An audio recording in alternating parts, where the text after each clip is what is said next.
What is going on, beautiful people? Today, we're talking about how narcissists and toxic people are identity thieves. If you're new here, my name is Lee Hammock. I'm a clinically diagnosed narcissist, and welcome to episode 997 of the Narcissist Code.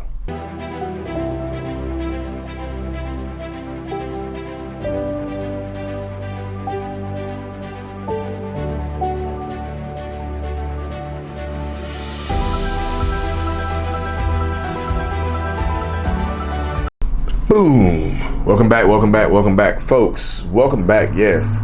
So, identity theft is a crime, Jim. Millions of people suffer every year. Where's it come from? If y'all don't know where that come from, we can't be friends on here. We can't do it. You know what I mean? Identity theft is a crime, Jim. Where does that come from? First person to list it is I'll pin the comment. I'll check I'll check out my comments. I'll check as many comments as I possibly can. But yes, narcissistic people are identity thieves, y'all. They will. Like, one thing that I feel like myself as a narcissist I lack is, for a long time, is a true identity. Like, I didn't know who I was. And still nowadays, do I struggle with that now? Yeah, I still struggle with that right now. As I'm speaking to you, as I'm speaking to you right now, I still struggle with my identity. I still struggle with who I am and where I go from here. I still struggle with that type of stuff, y'all. And that's not me trying to play the victim. Y'all know that's not my style. I mean, I'm not victim mode, Lee Hammock. That's not me. But what I struggle with the most is having that mindset that I don't know who I am. I wake up sometimes don't have a purpose. A lot of narcissists lack purpose, and without that purpose, it's hard to have an identity. Why am I here? What am I supposed to do? What's the reason for me to get up out of the bed every single day and move forward? I don't know who I am. So what a narcissist does, like a pickpocket, is they steal the identity of people around them, or they steal certain personality characteristics and traits of the people that are around them. That happens quite a bit, y'all. Narcissistic people will steal the identity and traits of a lot of people that are around them. This happens with this is part of the thing that happens, y'all. Like, this truly happens quite a bit. Like, this is one of those things that happens all the time. Like, if you've been around a narcissist long enough, you know that a lot of time they will start to act like you. They will start to talk like you. They will start to walk like you. They will start to, take on your friend groups and have your mannerisms and things like that. You have been around a lot of narcissists that have done this, and it can be so subtle. They might start to dress like you. It can be so subtle. You're like, damn, I have those same jeans. I got that same shirt. Damn, dude, I got that same hat. Damn, you look like me. You just like me. Look at you, cool guy alert. It seems funny and things like that. It might seem, you might catch you off guard, but that's the mindset of a lot of narcissistic people. We have this dynamic where we don't, like I said, we lack an identity, so we take it from other people. Like, I've said this before in a lot of my videos when I first got started, that the personality that you see is really just an accumulation of the characteristics that I've seen in other people that I've either been jealous of or that I admired. If I admire a personality characteristic of yours, I take it. I add it to myself. If I'm jealous of a personality characteristic of yours or a trait of yours, I take it, make it part of myself. At my essence, at my core, I'm funny. That's humor is my thing, y'all. I'm a funny guy. If that's my identity, I'm a funny guy that talks about narcissism online. You see what I'm saying? But so that's one thing I haven't taken from other people is the humor. I've added things around it. The humor is at the core, right? The humor, my humorous message is at the core, but everything else is like the shell around it, kind of like a lollipop. Like a lollipop, like a not like a Jolly Rancher. How many licks does it take till you get to the center of it? Yeah, like a lollipop with the gum in the middle. The gum in the middle is my humor. So I know in my core heart who I am, but I'm just have added different pieces throughout my life. Like my friend was a real estate agent, so I became a real estate agent. You know, I had people who started acting, so I started doing acting. You know, I had a lot of people around me that started doing different things, so I started doing different things. Like I kind of fall, you know, I'm not a follower, but I take things. I became a better real estate agent than them, you know, but I take things that I like and I make them part of me.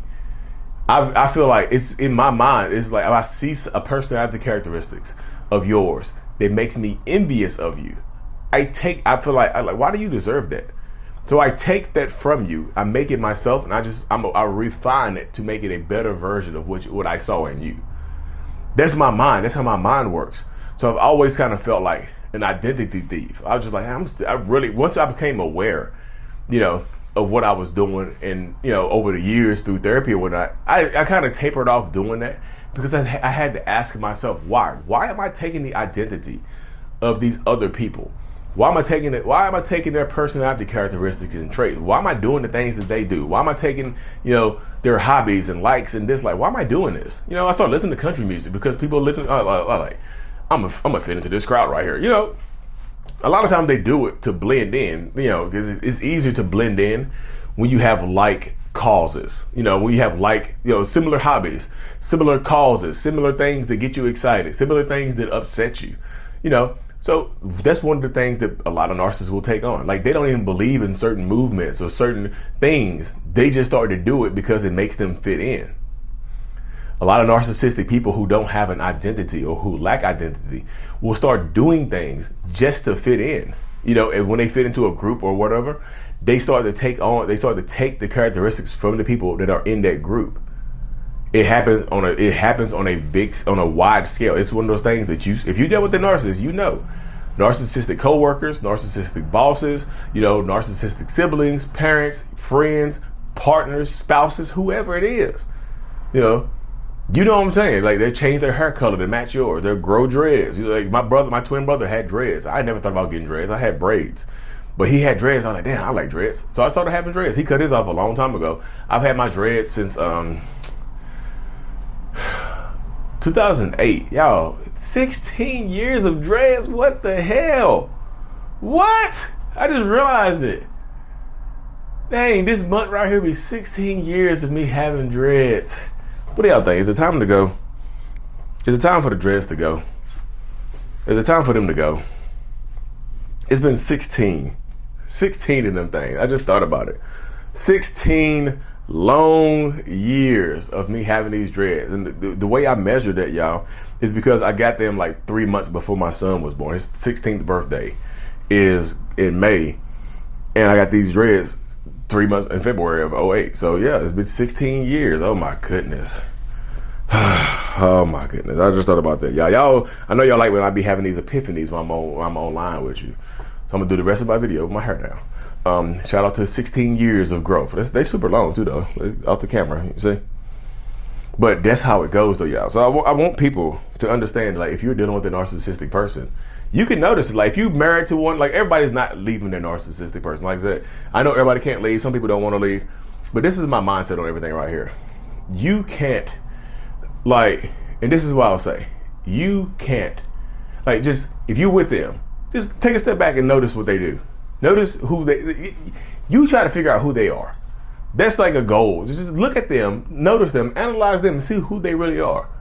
You know, because that's how love bombing works. They take on your personality characteristics and they mirror them back to you. Like narcissists walk around. It's like once we become narcissists, they give us like a little mirror, and we walk around holding it up our life. You know, holding up a mirror to people to show them back the best versions of themselves, or better, you know, things. We're super interested in the same things that you're interested in. Look, here's a mirror, holding the mirror up to you. That's what happens. They hold a mirror up. We walk around with like little mini mirrors and whatnot to hold up and to hold around, you know, just to hold down and stuff like that. So that happens quite a bit within these spaces. So if you're dealing with a narcissistic person, figure out who they are. See, because like they are not who they were in the beginning. That's not who they were. In the beginning of a relationship dynamic with a narcissist, that's not who they really are. You know, that's not who they really are. That's why a lot of times they want to rush and speed and try to marry you and get into a relationship with you really fast because of that right there, because of the speed, because of because of that right there. They want to rush the relationship space because you might see who they really are. Because they know they can't hold up this mask for so long. Like, you're gonna see them for who they really are. So they try to rush the relationship. Hey, let's move in quickly. Let's get married. Let's do this. Let's do that. Let's become official. Let's start dating. Come meet my family. They want to do that because they know that they're mirroring back personality traits that are not theirs. And once they feel like they have you, that's when the mask comes off and they become who they really are. Kind of basically like a blank slate. You see this, y'all. If you go with a narcissist onto a crowd of people, watch how they change. Watch how they change.